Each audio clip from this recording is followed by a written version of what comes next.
Alright, what's up students? How are y'all doing today? Hope everything's going alright.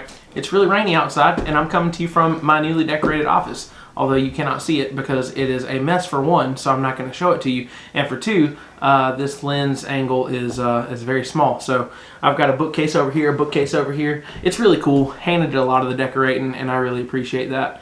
So anyways, to get into our chapter today, we're going to be talking about Matthew chapter 14. This is where Jesus hears about John the Baptist and some events that happened to John the Baptist. Matthew records between John the Baptist and Herod. Now, to get started with, this Herod, this is a different Herod. This is not the Herod that tried to kill Jesus in Matthew chapter 1. This is his son, his teenage son. King Herod has died, so Prince Herod has now become king. And he's technically a tetrarch. He rules a fifth of Israel. He does not rule all of it, just a fifth of it. Tetrarch, 5, tetra. Right? 5? Yeah, anyways, him and his uncles rule all of Israel under the Roman government. So he's like a fifth king, you know, nothing too fancy. But anyways, it's his birthday party. And so that's where we're picking up today with a 17-year-old Herod Antipas, Herod the Tetrarch, and what he does with John the Baptist. So, starting in verse 1. At that time, Herod the Tetrarch heard about the fame of Jesus, and he said to his servants, "This is John the Baptist. He has been raised from the dead. That is why these miraculous powers are at work in him." For Herod had seized John and bound him and put him in prison. So, that's a little bit confusing right there at the beginning. Basically, Herod had seized John and put him in prison and then had him put to death. And then Herod hears about Jesus and he's like, well, John the Baptist did miracles and stuff too. So this guy Jesus, he must be John the Baptist just raised from the dead. John the Baptist was not actually raised from the dead, but Jesus was doing miracles and Herod heard about him and assumed that he was John the Baptist raised from the dead. Now we're going to get into the story about how John the Baptist died. Okay, so Herod, verse 3, Herod had seized John, bound him and put him in prison for the sake of Herodias, his brother Philip's wife, because John had been saying to him, John the Baptist, "It is not lawful for you to have her." And though he wanted to put him to death, he feared the people because they held him to be a prophet. But when Herod's birthday came, the daughter of Herodias danced before the company and pleased Herod. That's promiscuous. That's his niece. That's disgusting. So that he promised with an oath to give her whatever she might ask. Prompted by her mother, she said, "Give me the head of John the Baptist here on a platter." And the king was sorry, but because of his oaths and his guests, he commanded it to be given. He sent and had John beheaded in the prison, and his head was brought on a platter and given to the girl, and she brought it to her mother. And his disciples came and took the body and buried it, and they went and told Jesus. That's disgusting. That's just a nasty, nasty story.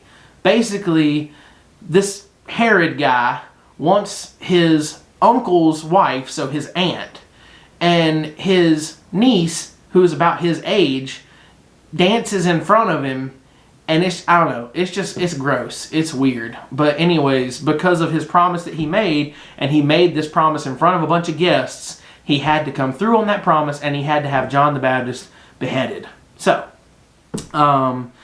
then, of course, John the Baptist's disciples took the body and buried it, and then they told Jesus about it. So, it's crazy. So, because all this had happened, Herod was like, Jesus must be John the Baptist raised from the dead. But he wasn't, because Jesus was Jesus, not John the Baptist. But Herod didn't know that. He didn't understand all that. He was just a teenager. Anyways, verse 13. Now when Jesus heard this, he withdrew from there in a boat to a desolate place by himself. But when the crowds heard it, so undoubtedly Jesus had gone to mourn the death of his cousin. But when the crowds heard that Jesus had done this, they followed him on foot from the towns. When he went ashore, he saw a great crowd, and he had compassion on them and healed their sick. Now when it was evening, the disciples came to him and said, "This is a desolate place, and the day is now over. Send the crowds away to go into the villages and buy food for themselves." But Jesus said, "They need not go away. You give them something to eat." So he looked at the disciples and he said, "Don't make them go away. We have plenty of food here. Give them something to eat." Except he didn't say that we have plenty of food here. He just said, give them something to eat. He ordered the crowds to sit down on the grass, and taking the 5 loaves and 2 fish, he looked up to heaven and said a blessing. Then he broke the loaves and gave them to the disciples, and the disciples gave them to the crowds. And they all ate and were satisfied. And they took up 12 baskets full of broken pieces left over, and those who ate were about 5,000 men, besides women and children. Immediately, verse 22, immediately he made the disciples get into the boat and go before him to the other side, while he dismissed the crowds. After he had dismissed... My mouth doesn't want to work sometimes. After he had dismissed the crowds, he went up on the mountain by himself to pray. When evening came, he was there alone. But the boat by this time was a long way from the land, beaten by the waves, for the wind was... Gotta turn the page here. Beaten by the waves, for the wind was against them. And in the fourth watch of the night, he came to them walking on the sea.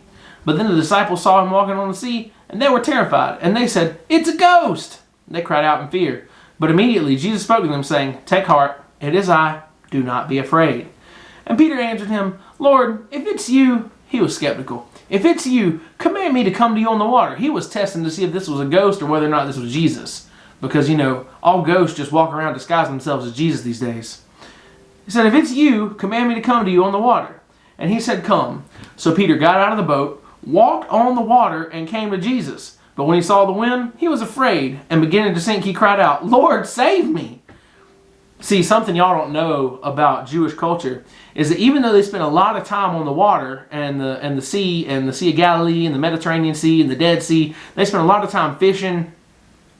Even though they did all that, they believed that deep waters were a dark abyss, and that anybody who fell into the water was pretty much just dead if they didn't get out quick. I guess they just didn't know how to swim very well or float or whatever it was. I'm not sure. But basically they thought that the water was an abyss and that if you were in the water, you were going to die. So, but they spent a lot of time on their boats fishing. So anyways, but that's what they thought was going to happen. So, but then Jesus, after Peter started to sink into the water, Jesus immediately reached out his hand and took hold of him, saying to him, "O you of little faith, why did you doubt?" And when they got into the boat, the wind ceased, and those in the boat worshipped him, saying, "Truly, you are the Son of God." So, he just fed 5,000 people. He was walking on water. He saved Peter from drowning. And after all this, it took the storm calming for them to say, "Truly, you're the Son of God." As if they didn't already know that beforehand. The disciples were dumb, guys. It's okay. We're dumb like that sometimes too, though, because God will do something in our lives, and then we'll be like, "God, if you would just send me a sign." And the truth is, he gave us a sign forever ago, and we just weren't paying attention because we want the sign that we want. We don't want the sign that God's going to give us. So, moving on, verse 34. When they had crossed over the sea, they came to the land at Gennesaret, and when the men of that place recognized him, they sent around to all that region and brought to him all who were sick and implored him that they might only touch the fringe of his garment. And as many as touched it were made well. So they went to Gennesaret, and all these people had tremendous faith in who Jesus was. They believed that he was the Son of God. They believed that he was a healer, and they had faith in him. And so just touching the hem of his garment, like the woman a few chapters back, they were made well. Guys, the thing that I see about the men of Gennesaret is that they recognized who Jesus was. And then when they recognized Jesus in the area, they sent around to tell everybody, "Hey, come see what's going on. Come see this guy named Jesus. He's going to make your life a whole lot better." We don't do that enough. Jesus is all over the place today. We don't look for him. We don't see him. And the truth is, he should be evident in our lives. And that way when other people see him living in us, they can say, "Hey, this person is filled with Jesus, and I want you to come see him." So guys, my challenge to you for today is go and live like Jesus. Let people be able to recognize Jesus in you so that way they can bring their friends to you and say, "Hey, tell us more about this Jesus dude." I love you guys. I'm praying for y'all. I can't wait until we get back together, and I can't wait until I get to stop saying this at the end of these videos because I miss you guys. So stay tuned for more chapters from Matthew. Matthew chapter 14 being done. We are at the halfway point in the book of Matthew.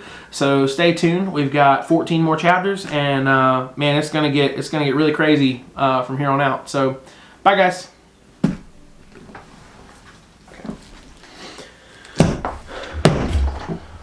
Hey, Dad. Yeah, me too. It's because the air's not on in here. Oh, that's not the recording button.